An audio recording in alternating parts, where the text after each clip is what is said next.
So is Airbnb really dying, or is it just the hype of the Airbnb bust to clickbait people into clicking different YouTube videos? By the end of this video, I'm going to give you my take being an Airbnb host from 2016 to today, and what are the steps and what do I see going on with different states and laws and HOAs and zoning issues, and then you can make an informative decision whether or not you want to be an Airbnb host in 2024 or you want to sit on the sidelines and watch everybody else blow it up. So let's talk about it first. Let's talk about a couple different states. We all know that in the United States, we have a total of 50 total states. I'm going to name 3 areas right now. I'm going to give you the states and I'm going to share with you some of the data that Airbnb has put out that would really kind of help you understand what's going on in these areas. Let's start with California as a whole. California as a whole basically said, listen, we're going to put a tax, a 15% tax on short-term rental platforms in a certain areas so that, just so you guys know, would actually bring in more money to bring in more properties. It's not to stop Airbnb, it's not to stop short-term rentals, but that extra 15% tax actually lets more buildings being built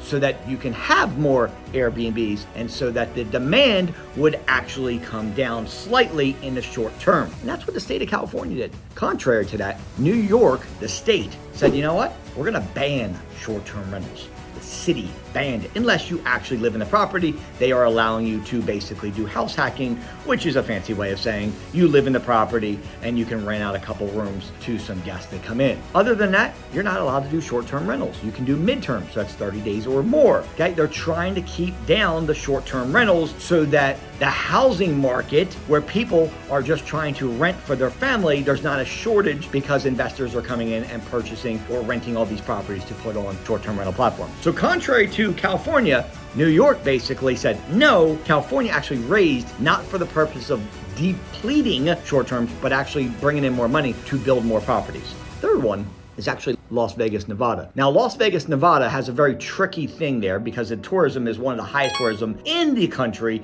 because of the strip of Las Vegas Strip. That being said, what Las Vegas said is, we don't want people doing Airbnbs right here in this area because that's going to take the money away from the casinos and the hotels and people staying right there where somebody could go to obviously a lot cheaper and go stay in an Airbnb, okay? Now, I just gave you 3 total states, right? California, New York, Nevada. Now, there's a total of 50 states.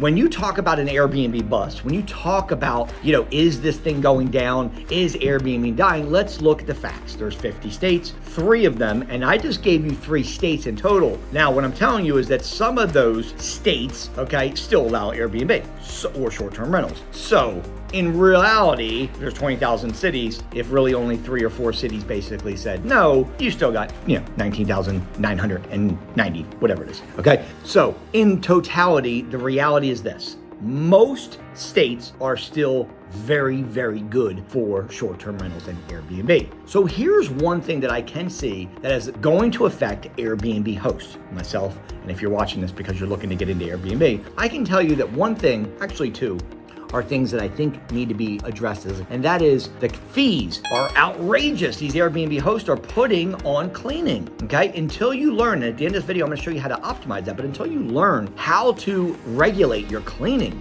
people are coming into Airbnb and say, I'm not paying that crazy fee to stay at someone's place. You understand with hotels, you don't pay a cleaning fee? Think about the difference. You come to an Airbnb and the cleaning fee is tacked onto the price. Now, in reality, if it's a daily rate plus a cleaning fee is what the people that are coming to stay at your place are actually paying, sometimes that's a lot cheaper than getting multiple hotel rooms for different families. So if you're traveling with a group of 5-6 people, 2 kids, husband, wife, you're gonna have to get 2-3 rooms, right? With an Airbnb, the whole family can stay in one place. They only pay 1 cleaning fee for the whole stay. It's not a big deal. But the point is that what hosts are doing now, because cleaners are actually raising their prices and they're not doing it for cheap anymore, now the guests that are staying there are saying, I don't want to pay this outrageous $300 fee to stay in an Airbnb.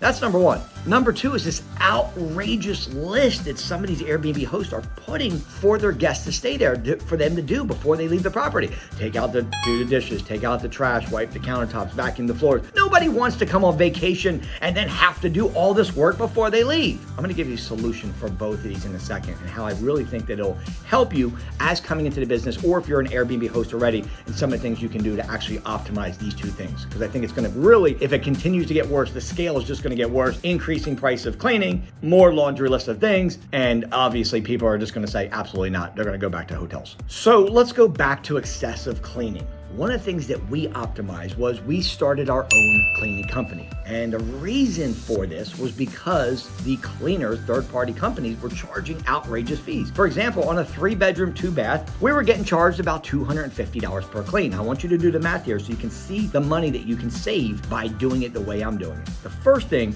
is, let's say that it's $250 for a 3-bedroom, 2-bath. And let's say on my side, what I'm doing now for a 3-bedroom, 2-bath, I got one cleaner who spends about 3 hours in the property, which would be about 3 hours in a property doing a 3-bedroom, 2-bath. And I pay her $20 per hour, 20, 40, 60. So we pay 60, you hire a third-party company that you're paying $250 for. So now look at the delta between 60 and 250. You're talking about $190 extra per clean. And if you clean it on average, probably if you got a good occupancy, you're gonna be cleaning probably 6-7 times a month. So now take that $190, multiply that times 6 or 7 stays, and now you're talking about $1,400 that is extra that you don't have to pay out to the cleaners that goes in your pocket. This is the Airbnb bust. And I'm gonna tell you something. This is the reason why people are busting out. 2 reasons. Number 1, cleaning fees are outrageous. They have not figured out how they can just hire somebody to do it for 20 bucks an hour. Number 2, they end up paying these management companies because they don't know how to manage a property. They've never learned how to manage a property. I teach my students this, to do it in less than 15 minutes a day. But what they're doing is they're hiring a company, a third-party company, and giving away 25% of revenue because they're like, I don't have any time. Guys, if you don't have 10 minutes a day to run your business, you don't need to be doing this business. Why give away 25% of your proceeds to another company to run it? That's why Airbnb bust was a real thing, because people, Airbnb hosts, are really busting out because they're paying outrageous fees in cleaning. They've had a long laundry list of these things that they want all these guests to pay. Their occupancy is dropping tremendously because of these things. And they are at the point where they're just like, look, my occupancy is dropping and I don't understand why.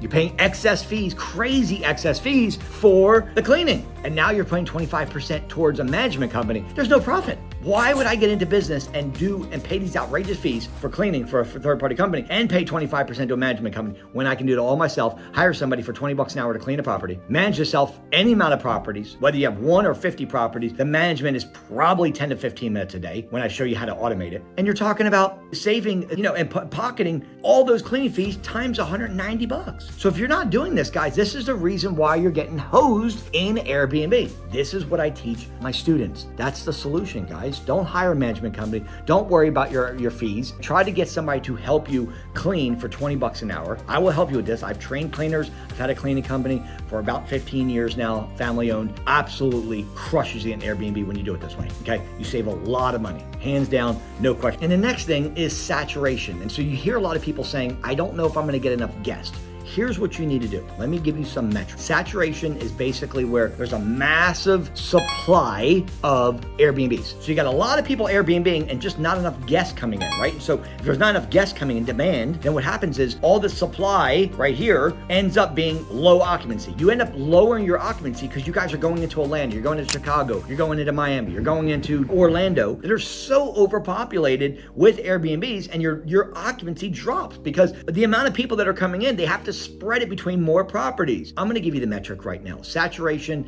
I don't believe in it. I do know that it is a thing if you go into really, really, really heavy populated Airbnb areas, but other than that, there's so many different areas to go into. And by the way, if you don't live in one of these cities that I'm gonna give you here in a second, guess what? You can run this business from your cell phone as long as you have a Wi-Fi connection. So I'm gonna give you a couple cities as well, don't worry. But when it comes to saturation, here's the thing you wanna look for. When you're looking for a market, you go into airdna.co. Don't get the free version. My students get the top level AirDNA access. I paid $2,000 a year for it. It's the best of the best. Now, what you're looking for is you're looking for a market that has less than 10,000 people in the market. You can find it right down there, AirDNA. We don't want more than 10,000 people in the market because over 10,000 we can fit into saturation. Number 2, you want more than 250 people that are Airbnb in the area. So that way we can have some data, not just 3 or 4 people that are Airbnb in a city. So more than 250, less than 10,000. Another metric you want to look for is the market grade. That goes from 0 to 100. You want to be 70 or higher. It'll tell you right there on the AirDNA. The third thing that we're looking for is the occupancy. I like 58% occupancy or higher. 58% 20% or higher, you should be in a decent market. And lastly, you want to make sure that your average daily rate is more than $150. It'll tell you right there. If you fit all four of these, you have a decent market for Airbnb. Now you just take your property, you put the data inside of AirDNA with that market right there. Now you know what market to be in, and now you can start searching properties to see if the numbers make sense, okay? If you guys need help in understanding how the markets work, understanding how that works, understanding like, hey, I want to get into this, but I don't really understand it, Mike, I'm brand new. I got you. I got the Airbnb Super Bowl this Friday, guys. This Friday, 8 p.m. is literally the most anticipated Airbnb training on the entire planet. It's this Friday, 8 p.m.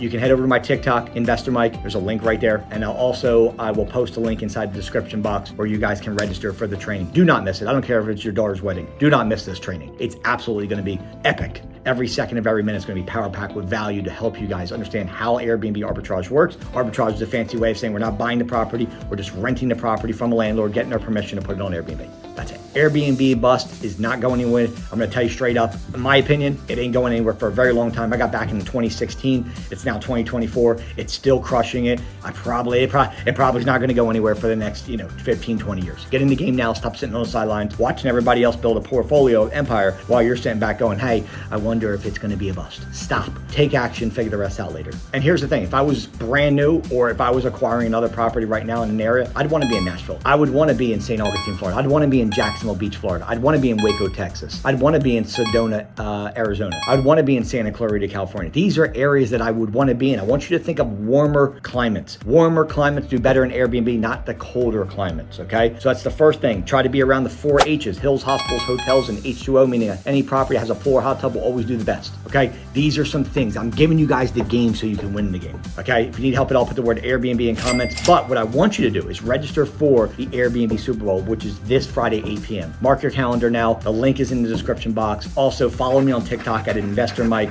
You'll see the link there in the description as well. God bless. Be safe, guys. I want to give you all the game I can give you so you can win the game of Airbnb. Let's roll.